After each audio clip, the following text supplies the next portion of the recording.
if you'll notice, this one is a Atlantic Records promo copy, and this Battlestar Galactica one has on the mark licensed for promo only. And it brought me to a question about promo records, which you tend to see a lot when you're out in the used vinyl market. Promo records, demonstration records, that kind of thing are all over the place. Are they more collectible because they're a promo record? And if so, what makes it more collectible?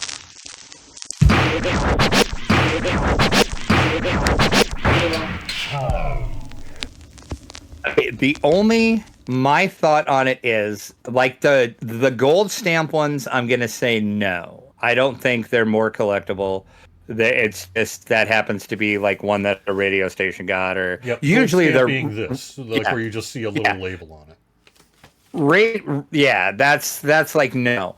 But the only ones that I think I would seek out, and I actually don't have any because they tend to be more expensive, are the what's called the white label promos, where the actual label of the vinyl is a white label. Like the regular record might have had a black label, but this one has a white label, so it's a white label promo. Those were like big in like the 60s, early 70s.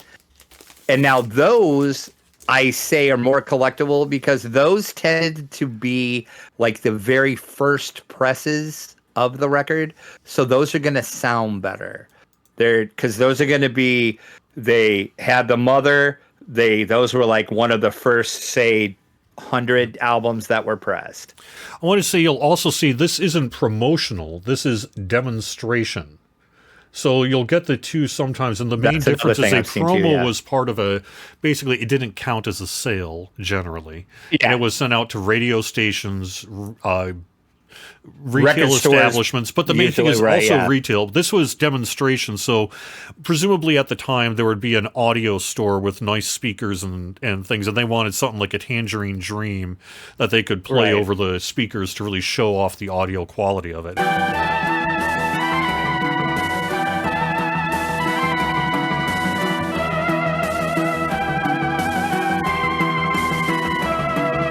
I don't seek them out. Like I have a couple, but I didn't pull any examples of it. But I mean, I do have a couple that are like, I have some of the gold stamps, and then I have some of the demonstration ones. Do I seek them out specifically because they're a promo?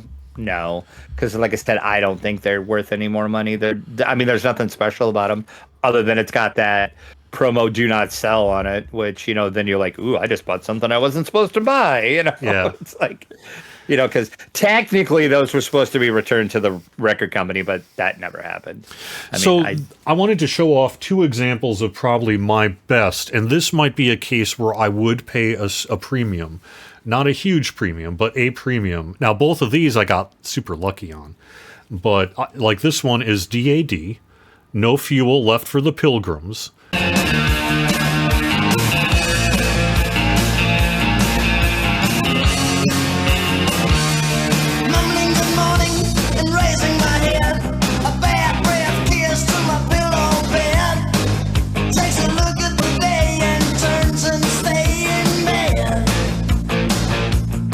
This was a Swedish metal band. They originally was Disneyland After Dark, and they had to change it after getting... You don't know how long I've been looking for that album.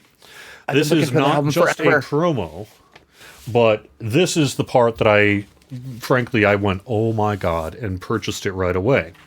It still has the press materials. It's got the press kit in it, it's got the still of DAD and the full Warner Brothers... I don't know if I'm going to have to move my camera a little bit so you can see this, unfortunately. But it's got the full band press release saying, like, right from the start, the members of DAD were destined for a life of adventure and things like that. Rock and roll is cartoonish, offers singer Jesper Binzer. And it's pages.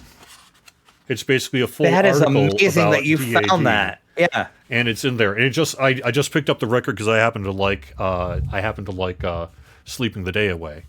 Yeah, and I opened this thing up and I was like, oh, wow.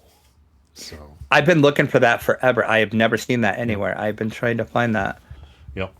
much less like that promo copy with the press release and everything. That's awesome. It's got the whole press kit. That's an amazing find right there. And then I've got one for New Model Army Ghost of Cain. They were a UK sort of cross between rock alternative band. In the name of the people.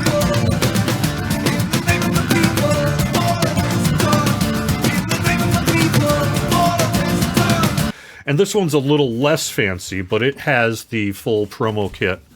Let me move the camera here just real quick. Bring the light here, just so I'm not shining it into the webcam and you can see this.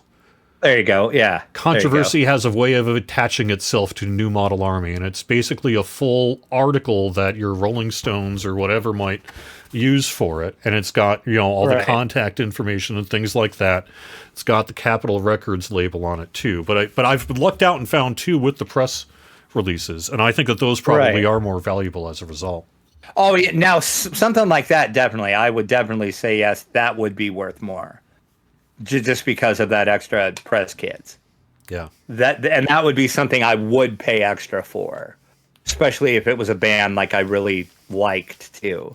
That DAD record is a real find. You know what's funny though is that record is not worth much money, but I feel like Discogs is not representative of its true value, because I feel like not many people bought that DAD album, and I don't think that's a real cult kind of metal era album. So, and that's one that I haven't gone to Discogs to buy it because I want to try to find it in the wild, and I just have not found it yet. All right, now that I got the light there, just let me real quick show you though. Okay, all right, yeah. It's the band. That's from.